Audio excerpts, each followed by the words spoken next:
boa tarde, boa noite. Vocês já me conhecem da primeira aula. Meu nome é Magno, vou estar aqui presente com vocês nessa temporada de quarentena que a gente está enfrentando contra o coronavírus. A aula de hoje, como já tinha citado na aula anterior, é sobre cuidados básicos com a equinocultura. E aí a gente já começa comentando o que é equinocultura, né? Do que se trata esse termo.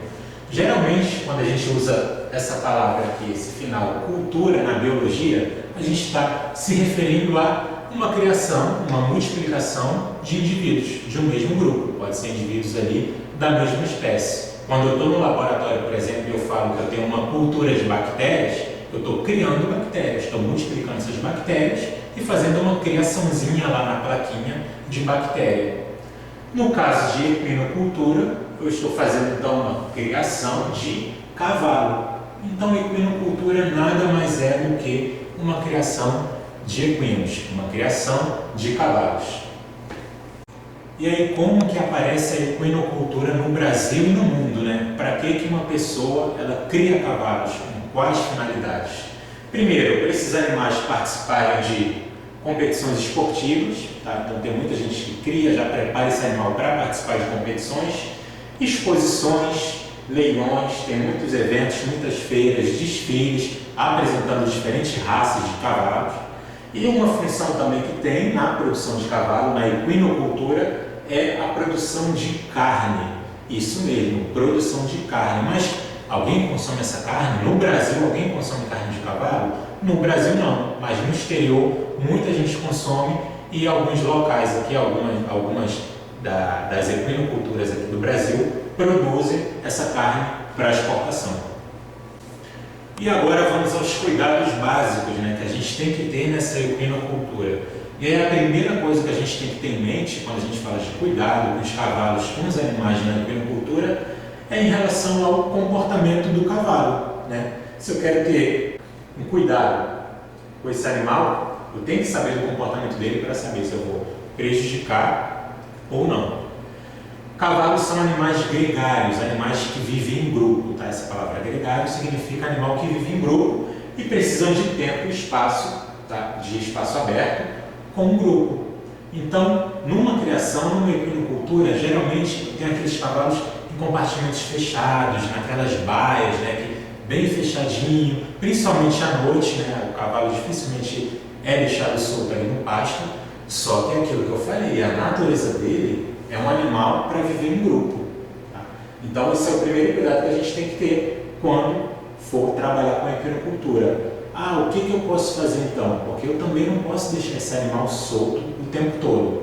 Uma coisa que eu posso fazer é deixar um tempo livre. Então, cerca de 2, 3 horas para esse animal passear um pouco ali ao ar livre, no pasto, para que ele não se estresse muito, senão a gente vai ter muito problema depois por conta desse confinamento excessivo que a gente tem na equinocultura, tá ok? E aí, levando esse animal para passear um pouco, para ele conviver ali ao ar livre com o grupo dele, eu evito problemas comportamentais, como eu tinha falado. Aqui eu tenho, por exemplo, um animal na baia. Como vocês veem, é um ambiente muito fechado. Deixar o animal aqui muito tempo, ele vai ter problemas comportamentais que a gente vê lá na aula de comportamento, que vocês têm na parte presencial. Mas só adiantando um pouquinho para vocês, que tipo de problema comportamental que eu posso ter? A aerofagia, o animal começa a engolir ar, ele começa a ter um problema que ele fica engolindo o ar mesmo. Você olha para o animal e ele está como se estivesse sugando ali o ar. Coprofagia, o animal começa a ingerir fezes, tá? E pode ter também comportamento de roer madeira. Você olha o animal, ele fica roendo essa parte aqui da baia. Tudo isso por conta do estresse, tá? Por conta do tédio que ele passa ali confinado muito tempo. Então, todo cuidado, toda uma atenção no comportamento do cavalo quando você for trabalhar com a equinocultura. Saindo um pouco do comportamento, a gente já vai para a parte de alimentação, né? Que cuidados que a gente vai ter aí em relação à alimentação. Antes de tudo, só para ficar claro, cavalo não ingere apenas capim, né? Aquele capim verde fresco que a gente sempre vê o cavalo se alimentando. O cavalo também pode se alimentar de uma coisa que a gente chama de feno, tá? Feno também é um capim? É, mas é um capim que já foi desidratado, e a gente consegue comprar ali para botar principalmente perto da baia. Aí o animal ter um alimento ali garantido. É um capim mais fosco, um pouco mais desidratado, mas ele preserva os nutrientes muito bem. Outra opção também de alimentação do cavalo é a ração. Tá? O cavalo também tem a ração, assim como existem rações de cães e rações de gatos. E agora sim, né, em relação aos cuidados, o que a gente tem que ficar atento aí na alimentação equina? Primeiro, quantidade. Claro, né, como na alimentação de qualquer ser vivo, a quantidade é fundamental, isso vai variar. Então, se for um animal atleta, um cavalo treinado para ser atleta em competição esportiva, vai ter uma alimentação diferente. Se for uma égua gestante, vai ter uma alimentação diferente. Na qualidade também é a mesma coisa, né? Os nutrientes que vão estar ali envolvidos vão variar de acordo com o tipo de animal, o tipo de cavalo que eu tenho. Mas uma coisa que a gente tem que considerar aqui, que vale para todo mundo, é que sempre eu tenho que ter mais alimento volumoso e menos alimento concentrado. O que é o alimento volumoso? O próprio nome já diz, é um alimento com mais volume. Então é o capim, é o feno. Esse é o alimento volumoso. Isso o cavalo tem que comer mais, muito mais do que o alimento concentrado. O alimento concentrado é a ração, como a gente viu no slide anterior. Tá? Água à vontade para o animal, sempre. E também sal equino. Sim, equino precisa ingerir sal. Qualquer tipo de sal, esse sal de cozinha que a gente usa, não. Tem um sal específico para eles, para repor os minerais que ele precisa. Tá? Frequência. Tem que ficar atento à frequência da alimentação também. Porque o equino precisa de 20 kg de alimento por dia. Então eu vou dar esses 20 kg tudo num intervalo só, de 2 às 5 da tarde. É legal isso? Não. É bom a gente distribuir isso ao longo do dia, principalmente até a noite, no momento que o animal está na baia, senão ele vai ficar muito entediado. O animal não tem nada para fazer, não tem nada para mastigar e pode entrar naqueles problemas de comportamento que a gente viu por conta desse tédio, de ficar muito tempo sem fazer nada. Então, cuidado com a frequência da alimentação, distribui isso bem ao longo do dia. Por último, segurança, né? A segurança da alimentação, muito cuidado com a contaminação. Essa contaminação pode vir já quando você compra uma ração ou um grão para dar para o animal, ou então pode vir depois. Né? Eu armazeno mal, deixo lá o feno num local que está pingando, alguma chuvinha, muita umidade, começa a encher de fungo e eu tenho ali a contaminação do alimento do cavalo. Então, muito cuidado com isso. E aqui, finalizando essa parte de alimentação equina, a gente tem uma curiosidade, essas duas fotos aqui. Né? O que esses equinos estão fazendo, o que esses cavalos estão fazendo aqui nessa imagem? Lambendo uma pedra. Que pedra é essa? É a pedra de sal mineral. Essa é uma das formas, né? Uma das formas a mais eficiente, se não a mais eficiente, né? De administrar sal equino. E ele fica ali, lambendo essa pedra. A gente pode soltar ele no meio do pasto, pode deixar pendurada perto da baia e ele vai ficar lambendo. Então, vocês virem essa cena, não se assustem, é perfeitamente normal. O cavalo precisa de sal. Instalações e equipamentos, né? Quais os cuidados que a gente vai ter agora nessa parte? Antes de tudo, a gente tem que ter uma noção bem clara disso aqui. Quando a gente pensa em instalações, né, o maquinário, o equipamento, o que vai ter lá na fazenda, como é que vai ser dividido ali na minha equinocultura, por onde os animais vão sair, vão entrar, a gente sempre pensa bastante na gente, no nosso trabalho, né? Porque a gente já pensa, olha, eu tenho que construir isso aqui dessa forma, porque quando eu me deslocar com os animais vai ficar mais fácil para mim. Eu tenho que fazer isso aqui, essa estrutura, porque para vacinar é melhor nessa estrutura. Ok, até aí tudo bem. Mas a gente também não pode esquecer de pensar no animal, de pensar no bem-estar do animal. Tá? Então lembre-se, os equinos são animais gregários, animais acostumados a viver em grupo, tá? E em ambiente livre. Então, pensando nisso, a gente pode também adotar algumas medidas relacionadas às instalações e os equipamentos que a gente vai ver agora. Primeira coisa que a gente pode fazer é piquete. Tá? O que é o piquete? É uma área para o animal, para o cavalo, transitar livremente, como vocês estão vendo aqui. Então, esse animal fica muito tempo lá naquela baia, trancado, que não é um ambiente natural para ele, e aí eu construo piquete, de vez em quando eu deixo esse animal transitar por esse piquete. Dois cuidados que eu tenho que ter. Primeiro, é bom sempre ter uma área de sombra nesse piquete. Aqui a gente vê aproximadamente aqui como se fosse uma casinha, né, bem cobertinha, uma área de sombra para o animal se proteger da chuva, se proteger do sol, e ali mesmo eu já posso colocar até o alimento para ele também, colocar água também ali naquele ambiente com sombra. E outra coisa legal aqui desses piquetes que a gente vê são as cercas. As cercas são bem visíveis, tá? E isso também é importante, porque às vezes a gente coloca aquela cerca com aquele arame bem fininho e aquilo ali o cavalo não enxerga direito e se enxerga, ele interpreta aquilo como uma coisa fraca. Interpretando aquela cerca como uma coisa fraca, ele vai tentar ultrapassar aquilo ali e aí acaba se machucando, causa várias lesões no animal. Então, dois pontos importantes aqui desse piquete que a gente queria comentar com vocês. E agora nas baias, né? O que a gente pode fazer de bom nas baias? Lembra que eu falei que a baia é um ambiente estressante, né? Fechado, o animal não foi feito para ficar trancado, que nem a gente viu em algumas imagens anteriores, o animal na baia. E aqui eu posso melhorar um pouco esse ambiente da baia. Olha aqui, por exemplo, ó, isso aqui, modernidade total, excelente. Né? Uma das características que a gente vê aqui que ajuda muito o animal é que entre uma baia e outra não tem uma parede, que nem a gente viu nas outras imagens, aquela coisa bem fechada, toda tampada. Entre uma baia e outra, a gente tem só grades, e aí isso permite que um animal olhe para o outro. E lembra que eu falei, o animal é gregário, o animal vive em bando, vive em grupo, foi feito para viver em grupo. Isso já facilita ali a interação social, porque tem uma grade ali do lado, o animal pode olhar um ao outro. Tá? Outro ponto importante aqui é o espaço. Olha aqui, daqui até aqui é uma baia, então o animal tem muito espaço, consegue até andar aqui dentro. Tá? Então, todas essas questões são importantes. Na própria baia eu posso melhorar. Tá? Outro ponto também que aqui não dá para ver, mas que é importante em relação à baia, é que vocês nunca podem deixar o chão, né, o piso exposto. Assim, o animal diretamente em contato com o piso. A gente sempre coloca uma cama, tá? Pode ser com palha, a gente deixa ali um pouco macio, né, como se fosse uma almofada, para o animal também não ter muita lesão, não ter ferimento, por conta desse piso não ficar desconfortável, tá? Por conta do piso da baia. Tá? A gente nunca deixa o piso ali exposto em contato direto com o animal. E em relação aos coxos, né, o que a gente pode comentar? Coxos são os comedouros, né, os locais onde os animais se alimentam. A gente chama, né, de coxo, é um dos nomes que a gente pode encontrar aí.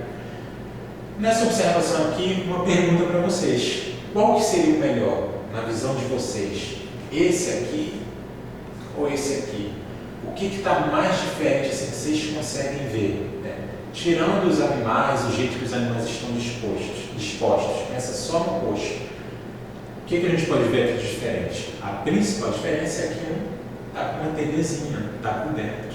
O outro, os animais estão ali expostos e meio ao sol. Então isso aqui não é legal, tá? É bom sempre fazer uma cobertura aqui, tá ok? Aqui é mais tranquilo, é o que é mais recomendável. A gente sempre tem uma cobertura ali no local em que o animal se alimenta.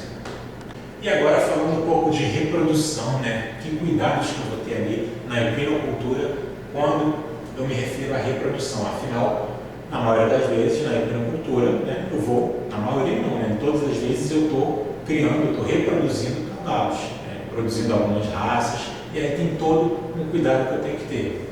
Primeiro, nem todo cavalo deve reproduzir. Sim, às vezes o cavalo ele tem umas características que eu não quero passar adiante. Às vezes eu estou produzindo uma determinada raça de cavalo e aí tem um cavalo lá que, opa, essa característica aqui não é dessa raça, não está combinando com essa raça. Se eu levar esse cavalo para vender ou numa exposição, ninguém vai aceitar, porque ele está diferente, ele está com uma alteração que não é de uma raça que eu quero. E aí esse animal ele não deve se reproduzir. O que eu posso fazer com esse animal então que não deve, não pode se reproduzir? Posso afastar esse animal das ervas no cio, posso fazer vasectomia no animal ou posso mesmo castrar esse animal, já que eu não quero que ele se reproduza. Outro ponto importante, descubra quem está no cio, né? Se você trabalha com reprodução, você tem que saber quais ervas ali vão estar no momento de cio. Tem os sinais específicos na própria égua. Isso, quem teve aula de comportamento animal, talvez chegou a ver um pouquinho dessa questão, né, das características da égua no cio. Mas tem também uma forma muito comum que a gente vê de descobrir se a égua está no cio, que é usando um cavalo. Como assim, usando um cavalo? A gente pega o animal, né, que fez ali a vasectomia, por exemplo, e coloca ele entre as éguas. Esse animal ele não foi castrado, ele fez só a vasectomia. Tá? Então ele vai procurar a égua para reproduzir se tiver alguma égua no cio. Aí você olha lá, opa, aquele cavalo ali que é vasectomizado, que fez vasectomia, está montando ali naquela égua.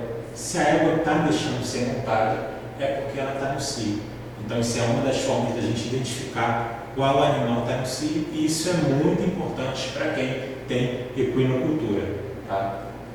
E por último aqui, falando de reprodução, a gente tem que saber também, depois da reprodução, o resultado dessa reprodução, o potro, o filhote do cavalo ali, o potro recém-nascido. Como que eu vou lidar com esse potro? As três coisas básicas que a gente costuma destacar são: primeiro, higienização do cordão umbilical. Tá? Assim que o animal nasce, a gente faz a higienização, coloca lá iodo, e tem que ser feito com todo o cuidado, porque tem muita doença que pode ser transmitida ali na hora dessa higienização, se a gente não fizer o processo corretamente. O próprio tétano, aquele tétano mesmo que a gente conhece, que toma aquela vacina antitetânica, que a mãe sempre fala, olha, cuidado com a ferrugem, vai pegar tétano. Esse tétano também atinge os animais, e uma das formas dele chegar nos animais é justamente aqui, nesse momento aqui do cordão umbilical, que está ali exposto, que está aberto. Então, todo um cuidado.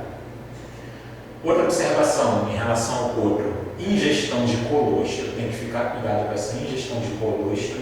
O que é o colostro? O primeiro leite que a mãe vai liberar. Tá? E por que tem que ter todo esse cuidado? Eu tenho que me certificar se esse equino está ingerindo. Se ele acabou de nascer, ele já foi ingerir ali o primeiro leite ali que está sendo liberado pela mãe, pela égua. Isso é importante porque aquelas primeiras secreções ali de colostro, que é um pouco mais raro que o leite, aquilo ali é cheio de anticorpos, tá? Muito anticorpo.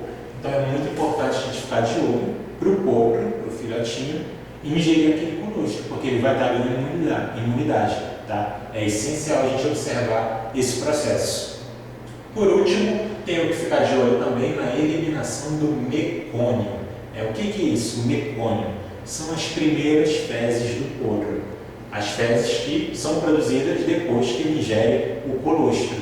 E por que é importante eu ver se essas fezes saíram ou não?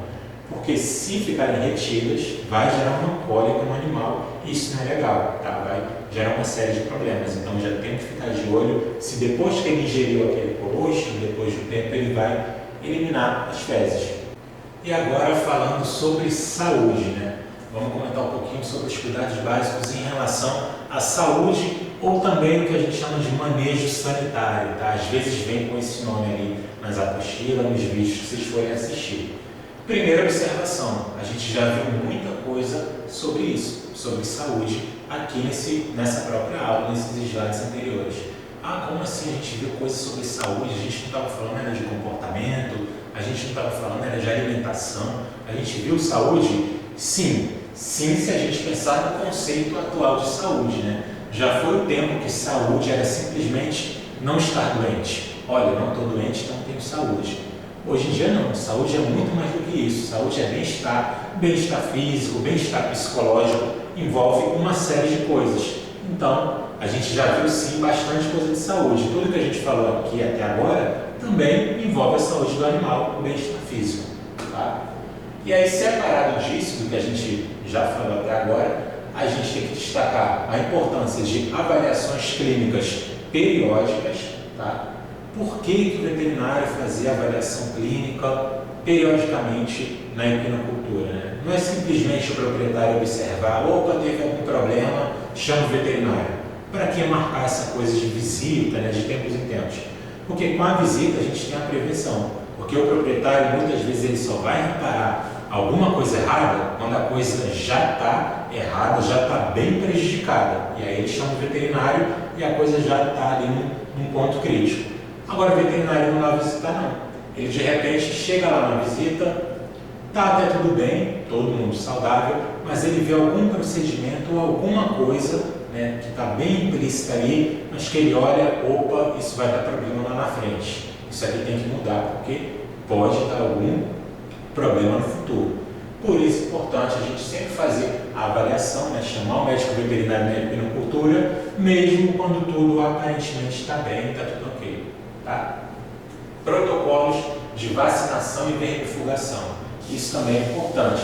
A gente tem aula presencial sobre vacinação, sobre vermifugação, e aí nessas aulas a gente vê com mais detalhes esse assunto, mas uma observação que eu já adianto aqui é: protocolo de vacinação, não existe um protocolo único, universal, uma tabela que vem escrita assim, todas as vacinas que todo cavalo em qualquer lugar do Brasil tem que tomar. Tá? Existem umas doenças que praticamente todo protocolo de vacinação vai ter, mas o que a gente tem que ficar atento aqui é que, dependendo da região, às vezes esse animal vai ter que ser vacinado por uma leptospirose, por exemplo. Coisa que, se ele estiver em outra região, não vai precisar dessa vacina de leptospirose. Então, o que eu quero que vocês fiquem em mente é: não existe um protocolo único, uma coisa universal que vai servir para qualquer cavalo em qualquer região do Brasil, tá? Para qualquer equinocultura em qualquer região do Brasil. E aí, visto tudo isso, né, até aqui, a gente já pode agora chegar numa equinocultura e já reparar de cara se a coisa está bem, se está tudo ok ou não. Tá? Como que a gente vai fazer isso? Pode fazer isso? A gente tem, né, a avaliação, a gente pode fazer a avaliação do bem-estar do equino.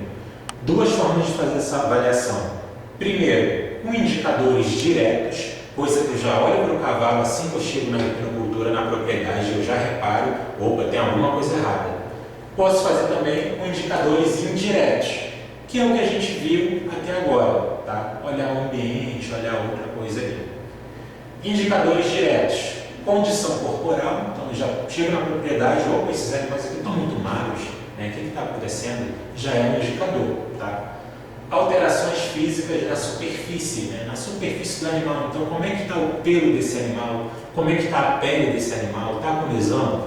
O olho está lacrimejando? Tem secreção nasal desse animal? Isso eu posso observar também, a parte externa do animal, como é que está ali todo o processo. Aí eu já vejo se tem alguma coisa errada, alguma coisa acontecendo na propriedade, na equinocultura ou não. E por último, comportamento. Tá? O cavalo tem um comportamento dele comum, né? Que é o quê? Um animal ativo, né? Um animal com aquela postura ativa. Então, não é legal chegar na propriedade e ver animais apáticos, animais bem desanimados, que não é o feitio do cavalo, ele já tem uma postura ativa.